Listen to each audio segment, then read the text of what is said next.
Good evening. It is the question every parent is asking. Will their children be safe when they return to school? Tonight, even the Premier says he's nervous. But for the parents that are nervous, I understand. I'm nervous as a Premier. I'm going to be losing sleep all the way up through September to make sure these kids are safe. The key question, though, is what is the best and most doable way to keep returning students safe? Close to 90%, or roughly 1.5 billion students around the world, have had their school disrupted due to the pandemic. Some 20 countries have resumed classes, but all under different circumstances. There is one key indicator of success, though. What we see is when community spread is low, and schools are reopened very carefully with careful measures. So that's the physical distancing and the mask wearing and cohorting. It can go just fine. Epidemiologist Colin Furness approves of Ontario's approach, noting its masking policy makes them mandatory for students in grades 4 to 12 and encourages them in younger grades.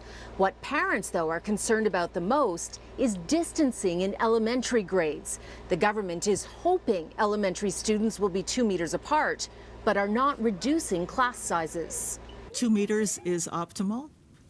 The Sick Kids report actually does talk about 1 meter, maybe as good.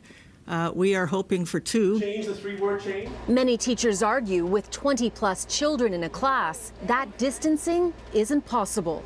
Is that going to be safe? So that's a good question. A key question, though, is the reasoning behind the government's distancing stance. Is that because it's simply a practical measure that there isn't enough classroom space to increase distancing among elementary students, or is it because you genuinely feel that it's going to be safe enough? There were many considerations that had a role in making the decision around the classroom size, and we'll have to see how it goes with the schools. A petition started during the weekend calling for smaller class sizes and now has close to 100,000 signatures. But the Premier has a solution for parents who are afraid to send their children to school. They don't have to put their kids in school.